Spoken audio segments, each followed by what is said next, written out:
Okay. Yeah. Hi, everyone. Regulation. Yay.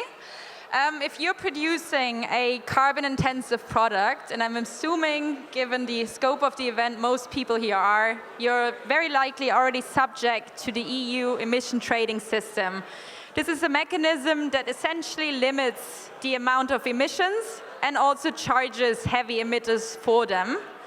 Now, not much of a surprise, emitting carbon in the EU is pretty expensive, which is why some companies might be tempted to move their production to other places of the world where it's less expensive and less regulated.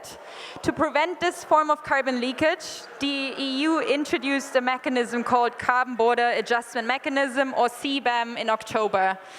This mechanism mandates you to, well, first off, disclose your emissions, and also charges you the difference between the price you paid offshore and the price you would be paying under the EU ETS to really prevent carbon leakage and keep production in the EU. Yeah, as Alina mentioned, I mean, CBAM is just mirroring the European ETS system. And the price of a CO2 cost will go up. I mean, forecasts are saying 150 euro in calendar year 2030. And as far we go out to 34, predictions are varying between 250 and up to 200, which are used in the simulation. And you can see CBAM, if not managed, or let's say decarbonization, if not managed overall in Europe, will get cost expensive. And the EU also announced that they will rework the regulation, and the experts expect that they will expand the scope. In this simulation, I said, okay, everything is not decarbonized and all scope will be included, and you see the magnitude impact which this has can be. And for that reason, you need help to be able to develop strategies and execute them. Yeah, and decarbonization help is indeed what we provide here at carbmee. We are a holistic and scalable carbon management software. For CBAM specifically, we, well, first off, help you comply with the regulation, which is a start. But we also help with sourcing decisions, so really taking carbon border cost simulation into your sourcing decisions, and then ultimately deriving decarbonization action. So what the tool does is it first off helps you identify who your CBAM relevant suppliers are. It helps you collect the primary data from your suppliers, so engaging the suppliers through the platform, allows you to automatically calculate it and then generate the XML files for the EU authorities on a quarterly basis. Yeah, we started our CBAM journey in September last year when the regulation was published. And we established a cross-functional team. I mean, we had custom peoples in, purchasing colleagues, IT, and many other functions. And pretty soon we realized ZF is heavily affected. I mean, we have more than 40 operations which needed to report, and we have more than 200 suppliers and a couple of ZF sites who are exporting material into the EU, which is CBAM relevant.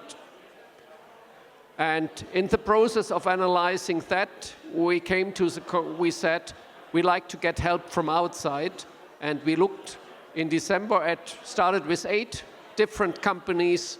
3 of them we invented, established companies, accounting companies who offer this service, and also carbmee, and have them pitching then in the final stage. And at the end, we partnered up here for CBAM with carbmee. I mean, the reasons were their software flexibility. We have 4 different use cases which they can mirror easily in their software, the flexibility which the software gave. Others would need to program it. I mean, we have met a very young and engaged and highly motivated team, and also the capability demonstration during the pitch, the question which we raised, and they could answer it, basically led to the success that basically we partnered up here with carbmee as a startup. Yeah, thanks for that. Together, we generated the 40 reports on the last 2 reporting periods, and of course also put in place the processes to at least make the compliance part very easy and seamless and repeatable. Right now, we're focusing on the next reporting period, or the Q3 period, which is going to mandate primary data from suppliers. So we are onboarding the suppliers, training them on CBAM, to then really get a head start on decarbonization before the financial burden kicks in 2026. One last point we'd like to make is that right now, regulation and compliance are still often treated very separately from many other departments and initiatives within a company. Much rather, and ZF is actually doing a great job at that, the findings that you have within regulations like the CBAM should be integrated into your overall strategy to draw up decarbonization roadmaps, to engage suppliers in your net zero activities, and really lower your emissions overall. Yeah, as mentioned, CO2 taxes can have a significant impact. Europe is currently leading, with the ESG and CBAM, this topic. But if you dig a little bit into what is going on in different regions and countries, this will be a global topic. Europe is the first runner, others will follow.